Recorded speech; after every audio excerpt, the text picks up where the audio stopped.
I'm John Case. I'm the general manager of the Trenton Country Club. It's founded in 1897. So the club was founded by 7 prominent gentlemen from Trenton. It was one of the Roeblings and several Van Sickles, names you'll see on the streets around Trenton now.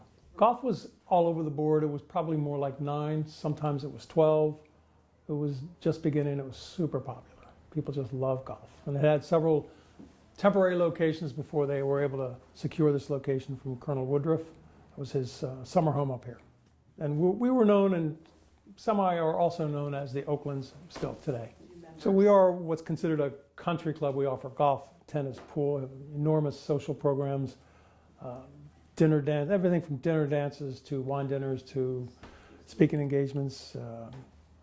We've had Carly Simon. No, we didn't have it. Carly Lloyd, the famous soccer player, all the way down to kids events. Every major holiday, every minor holiday, we have something going on. The reason that the club is successful is because we have a fantastic group of members and a fantastic group of staff. We have probably 150 employees in the mid-season, 600 families of all ages and inclinations, and whatever they want to do. If you do it in our setting, you're going to keep coming back. We have over 40 memberships that have been there over 45 years, probably another 50 that are multi-generational. We donate quite a few rounds of golf every year. We are associated also with the NJTL of Trenton, the National Junior Tennis and Learning Center, the Arthur Ashe Foundation, Task, Children's Home, just to name a couple. So the guest book starts in 1898, actually, a few months after we opened, and it has opening day names of all the founders and the people that came that day. And as you would normally in the setting of that time, whenever you traveled, famous people would go to probably from club to club and have dinner at that club in this city, in every city in the country. So there's a lot of interesting names from Rockefellers, Mellons, Carnegies, Bing Crosby, Tolstoy. Some names you would think, oh, that's not real, must be real. It's real. So it's an interesting piece of history and trivia. It's fun to watch. Woodrow Wilson was a member. The story is that he was playing golf when he won the election, and they let him finish his round until they told him he won, so they wouldn't ruin his game. Probably the most prolific golfer of all the presidents. I don't know if he was good, but he played a lot of golf. The Roeblings up through Mary Roebling, and then her daughter, Mary Hoban, were also members. Mrs. Roebling was a frequent guest there through some of the most amazing parties you'll ever want to see. So when she would have a party, there would be all of the chiefs of staff would attend the lunch with an original copy of the Declaration of Independence. They would march it in, and then they would salute that and start the lunch. They would have a copy under glass of the Declaration of Independence, and they would come in with it. It happened more than once, and you just think, that's real, that's nice. So she was an amazing lady. So very happy to say that she was the first woman accepted to the Union League in Philadelphia. As you know, right next, I guess her home was next door to this place, right?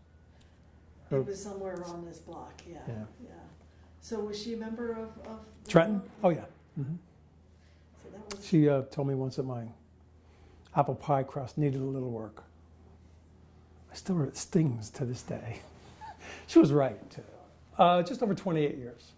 We have actually a number of employees, probably 6 that have been there more than 30. Another 7 or 8 that have been there more than 20. Yeah. It's a good place to work. Yeah. It's fun. It's a nice place where you meet some of the greatest people in the world. You do. Really interesting people that are, it's fun to be around.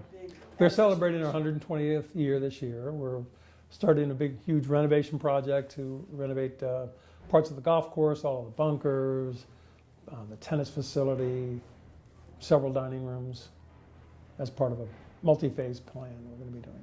Starting right now. I just came from a construction meeting. So we'll be doing a flag raising next week with a new 120-year logo, commemorative logo that we have just for this year. We'll be doing that. We'll have a dinner dance the following night with an old, the 20-piece orchestra. It's going to be fun, kind of a throwback year. Well, it used to be. I mean, at one time we had skeet shooting, They raised chickens at one time, way back in the day. Some really interesting. They've had tennis there since the single-digit years. So it's always been a tennis sport, and it's been co-ed sport and a co-ed club forever, since its beginning. So the clubhouse, the Trenton Country Club, has grown from the original building, which is sort of everything you can see behind the porch. That was the original home. It took 2 years to build this home. We have very detailed records on how much he spent on stones and lime, and the lumber was milled on the property. So it's kind of a fun, interesting facts about that. And then we added a room to the left in 1930, and then what is now the dance floor part of the ballroom in 1940. Then in 1960 they added a porch, and they enclosed the porch, and then 1980 they enclosed the other porch. Then in 68 they built the whole back of the building, tore that down.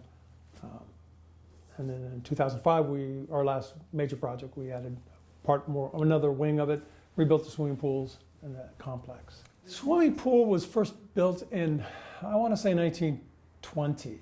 I could have that wrong. It's quite a long time, but it's been numerous variations of those pools. Hi, I'm John Case. I'm the general manager of the Trenton Country Club. One more time, but say, hi, I'm John Case. Hi, I'm John Case. I'm the general manager of the Trenton Country Club.